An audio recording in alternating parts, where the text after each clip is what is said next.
함께 우리 이 시간 함께 로마서 보시겠습니다. 오늘 로마서 16장 8절과 9절 말씀입니다. 다 같이 일어나셔서 여러분의 성경 로마서 16장 8절과 9절 읽겠습니다. 주 안에서 내 사랑하는 암블리아에게 인사하라. 다 같이 읽겠습니다. 그리스도 안에서 우리의 조력자인 우르바노와 내 사랑하는 스다구에게 문안하라. 아멘. 말씀 제목은 주 안에서 사랑하자입니다. 주 안에서 사랑하자. 자, 암블리아와 스다구 이 두 사람을 오늘 봅니다. 근데 이 이름들이 역시나 이 성경, 이 로마서에만 나옵니다. 자, 그러므로 오늘은 그들에 대한 수식어, 이 바울이 쓴 수식어를 주목해서 보고자 합니다. 자, 바울에게 이 암블리아와 스다구는 주 안에서 사랑하는 사람들이었습니다. 이미 우리는 앞에서 그가 매우 사랑한 사람이 등장했었어요. 그가 매우 사랑한 사람, 바로 그리스도, 5절에 보시면 그리스도께 첫 열매가 됐던 사람이었습니다. 그 누굴까요? 5절에 에베네도. 에베네도가 매우 사랑받은, 우리 바울에게 사랑받은 사람이었습니다. 자, 이 특별히 첫 열매라고 했기 때문에 이 바울의 그 바울이 전하는 복음을 듣고 나온 그리스도인이었던 거예요. 그 아가야에서 첫 번째 믿는 자였던 겁니다. 그러므로 이 바울은 더욱더 그 마음에 또 많이 그 관심이 가고 또 교제했던 그런 관계였던 겁니다.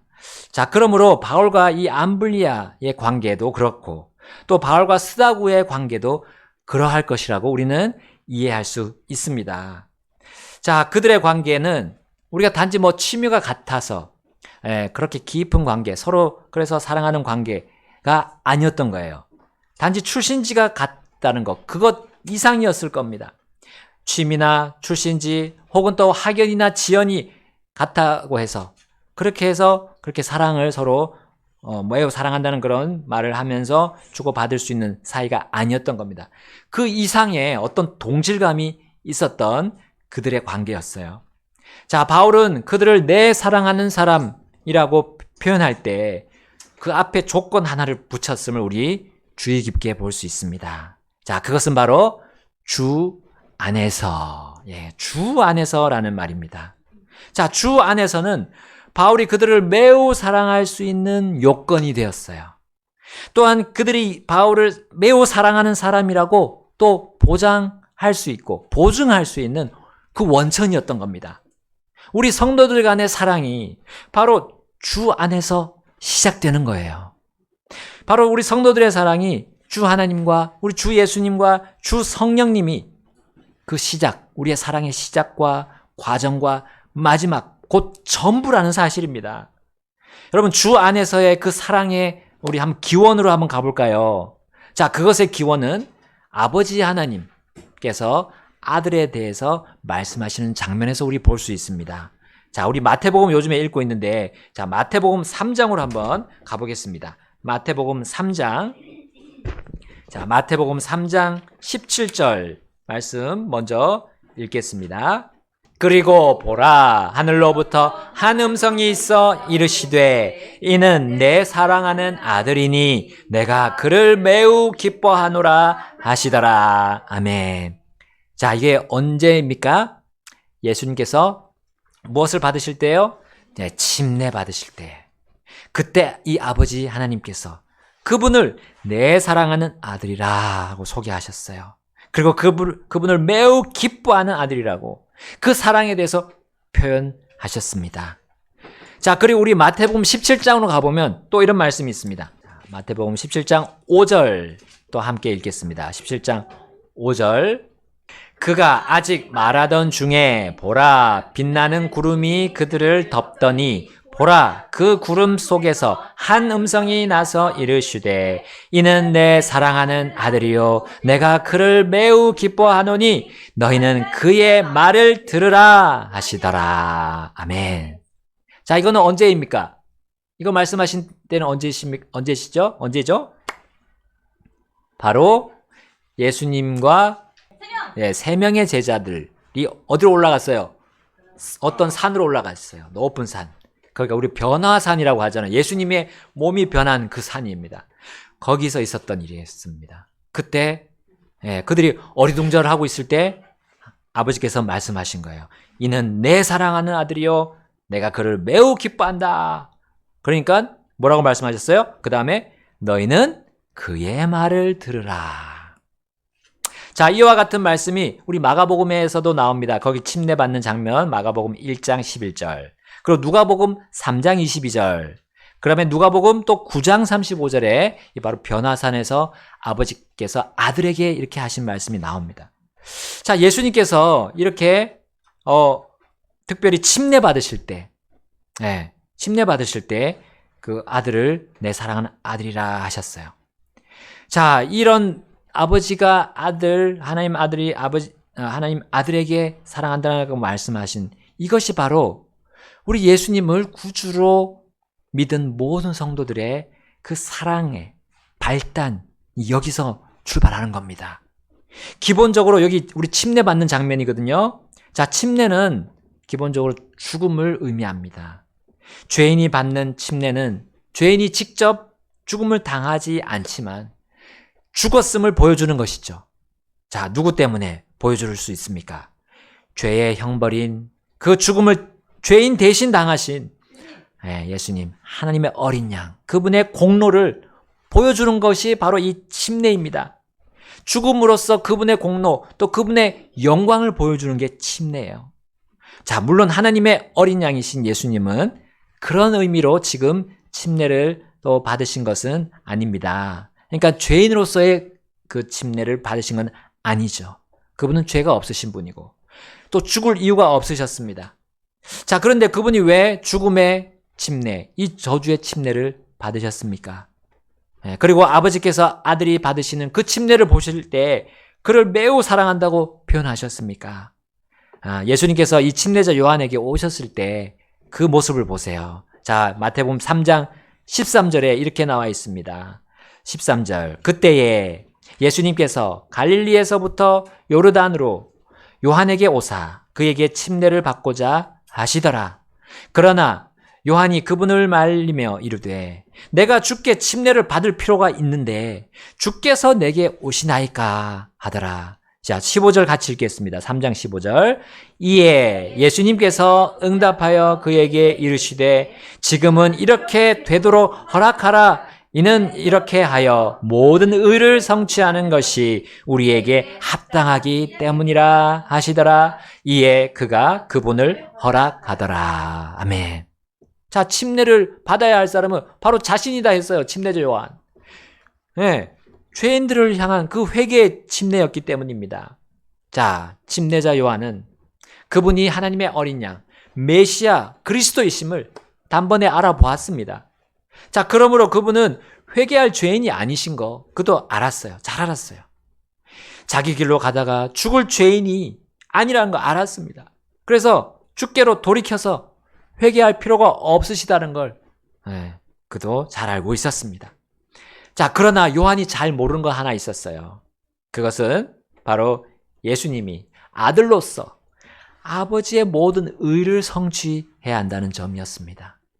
바로 그 침례를 받으심으로써 그 모든 의를 성취하셔야 했어요. 여러분, 그 의는 무엇입니까? 그 의는 무엇입니까? 그것은 바로 순종입니다.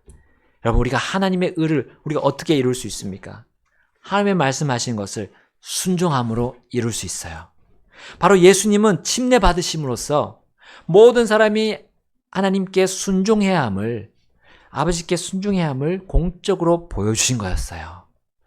자, 그래서 변화산에서 또 아까 아버지가 아들에게 말씀하셨잖아요. 너희는 그의 말을 들으라. 여러분, 죄인이 다가올 그 영원한 형벌을 면하기 위해서 바로 하나님의 그 귀중한 자녀가 되기 위해서는 뭐에 순종해야 됩니까? 복음에 순종해야 됩니다. 우리 로마서 전체적으로 지금 계속해서 나온 부분이 이 복음 아닙니까? 자, 그 복음에 그렇게 순종한 자녀는 이제 그 후로 순종이 끝났습니까? 아니죠. 이제 하나님의 모든 말씀에 말씀에 순종하는 것이에요. 그렇게 하면서 이 세상을 살아가는 겁니다. 자, 이것이 바로 하나님 아버지를 기쁘시게 하는 믿음, 그 믿음에서 나오는 거예요. 자, 이러한 자녀를 하나님은 그 아들처럼 매우 사랑하시게 됩니다. 자, 하나님은 이것을 보여주시려고 그 아들이 침례를 받게 하셨습니다. 그리고 변화산에서는 영광을 받게 하셨어요. 너희도 그 예수님처럼 순종하면 내 의를 이루고 너희가 영화롭게 될 것이다 하는 것을 보여주셨어요. 자, 그래서 복음에 순종한 하나님의 자녀들은 이제 이때부터 그 아들을 공경하게 되는 겁니다. 하나님의 아들 예수 그리스도께서 복음이심으로 자, 그분의 말씀에 순종하면서 이제 그 자신의 믿음을 고백하게 되는 겁니다. 자, 성도는 이제 그분의 믿음의 본을 따라가는 거예요. 성경에 명시된 이 자녀들을 향한 사랑의 지침, 이 지침들에 복종하면서 살아가는 겁니다. 자, 만약에 자녀가 그렇지 않다면, 이 아버지의 말씀에 순종하지 않는다면 결코 다른 사람을 사랑할 힘도 없게 된다는 것을 우리는 깨닫게 됩니다. 자, 하나님 아버지는 복음에 순종하지 않은 불신자들을 끝까지 사랑하셔서 그분이 어떻게 하셨는지 누가복음에 보여주고 계세요. 그분이 얼마나 그들을 사랑하고 계시는지를 보여주신 것이 바로 누가복음 20장 말씀입니다. 우리 다 같이 누가복음 20장 13절 보겠습니다. 예수님께서 한 비유를 예화를 드시는 것을 우리 볼 수 있습니다. 그러자 포도원 주인이 이르되 내가 어찌할까? 내가 내 사랑하는 아들을 보내리니 혹시 그들이 그를 보면 공경하리라 하였더라. 자, 하나님께서는 주인으로서 이 나쁜 종들을 바로잡기 위해 자신을 믿고 순종하는 종들을 계속 보내시는 장면이 그 앞에 나옵니다. 특히 여러분 이스라엘에게 하나님은 더욱 더 그러하셨죠. 계속해서 자기의 종들을 보내셨어요. 그럼에도 그들은 이 주인이 보낸 종들을 거부하고 멸시하고 내쫓았습니다. 그래서 세 번째 종까지 보냈는데 그 종까지도 상처를 입히고 내쫓아냈습니다. 자, 그럼에도 주인은 당장 달려가서 그 불의한 나쁜 종들을 멸하지 않으셨어요. 마지막 보루를 하나 남겨두고 있었습니다. 바로 자신이 매우 기뻐하고 사랑하는 아들이었어요. 주인은 자신의 모든 것이라고 할 수 있는 그 아들을 그 사악한 종들에게 보내면 그들이 그 아들은 알 것이라고 생각했습니다. 그리고 그 아들만큼은 공경할 것이다 라는 기대를 하셨어요.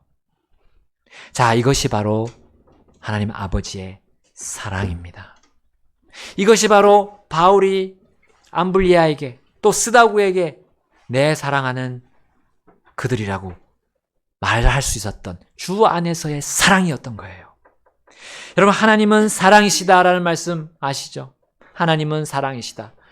교회들 보면 이렇게 탁 간판에 써요. 하나님은 사랑이시다. 그러나 우리 반대로 사랑은 하나님이시다. 맞아요? 틀려요? 맞습니까? 아닙니다. 여러분, 사람이 생각하는 사랑이 무조건 하나님일 수는 없습니다. 하나님만이 완전한 사랑입니다. 그리고 그 사랑의 결정체가 바로 주 예수 그리스도이십니다. 그의 아들이세요. 그것이 그분의 사랑입니다. 그러므로 이 사랑이신 주 안에서 바울은 사람들을 만나는 사람들마다 사랑할 수 있었어요. 심지어 그는 끝까지 믿지 않고 있었던 동족 유대인들을 계속 사랑할 수 있었습니다. 그래서 우리 사도행전에 보면 유대인들이 거부함에도 또 다른 지역에 가서 어디를 항상 먼저 갑니까? 회당에 가잖아요. 회당. 유대인들이 있는 그 회당에 가서 계속 복음을 전하는 겁니다. 그 주님 주 안에서의 사랑이 없다면 바울은 그렇게 할 수가 없었을 것입니다. 여러분, 이 사랑은 그들의 구미에 맞추는 그런 사랑이 아닙니다. 그들의 필요를 다 들어주는, 무조건 다 들어주는 그런 것이 아닙니다. 그 주 안에서의 사랑은 그들이 가장 필요한, 하나님께서 생각하시는 가장 필요한 그 필요를 채워주려고 헌신하며 희생하는 사랑이에요. 곧 죄인들이 살고 죽지 않도록 그들에게 복음을 전해주는 것이 바로 이 주 안에서의 사랑입니다.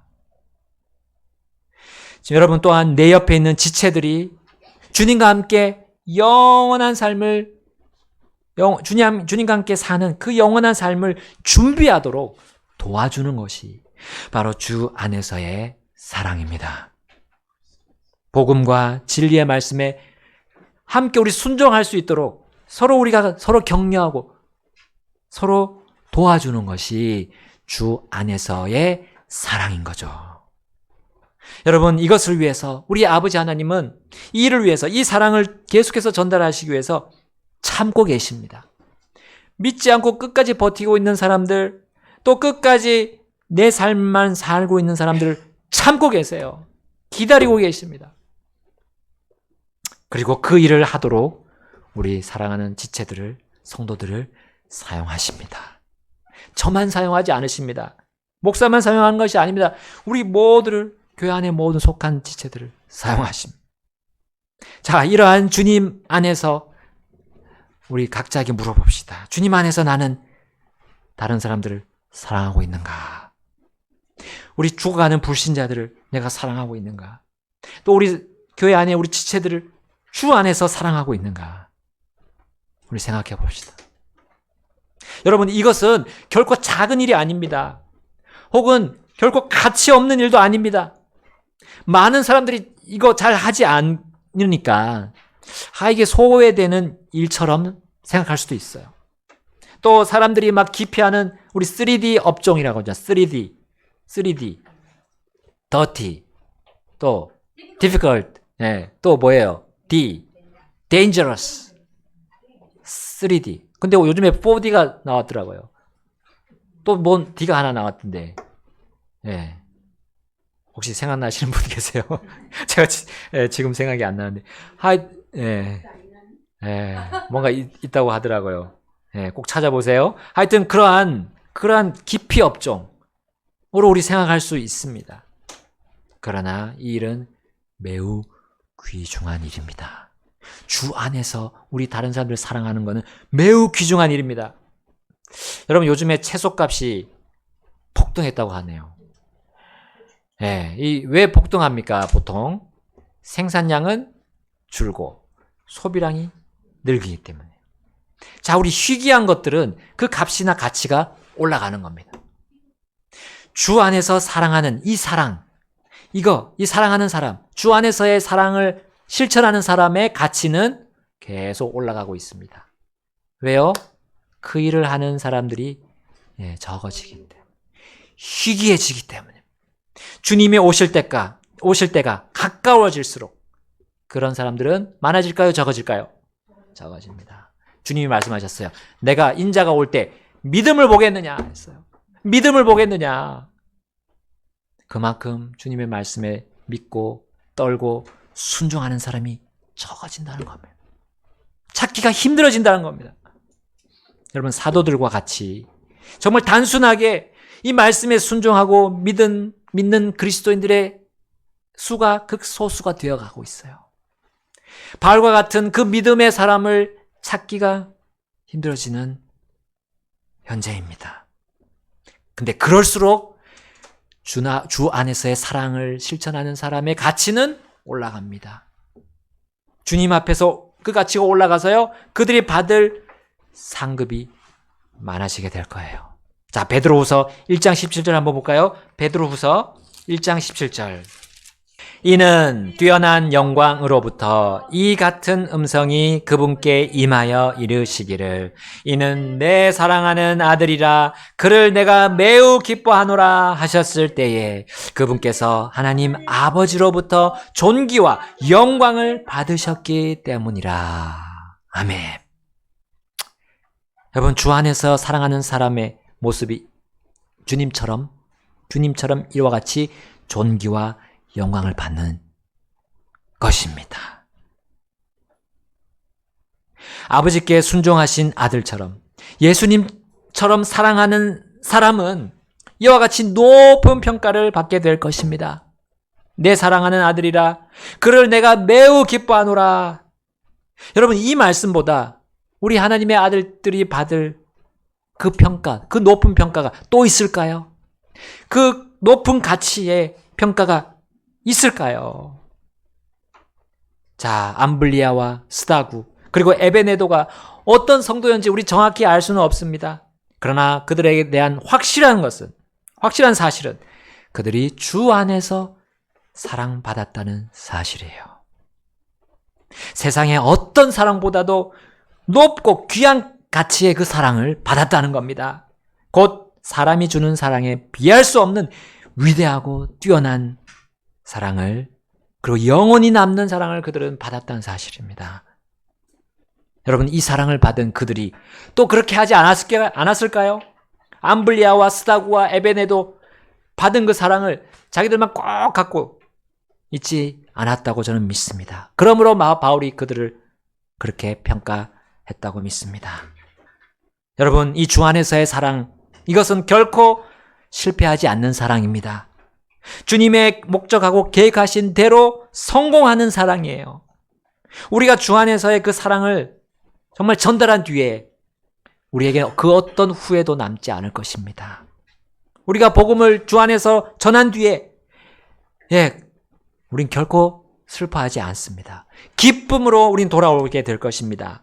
주 안에서의 사랑은 그것을 알고 믿고 베푼 사람에게 온전한 만족을 주기 때문입니다. 현 세상에서도 그렇고요. 또 우리 오는 세상, 주님이 다스릴 이 세상에서도 그렇습니다.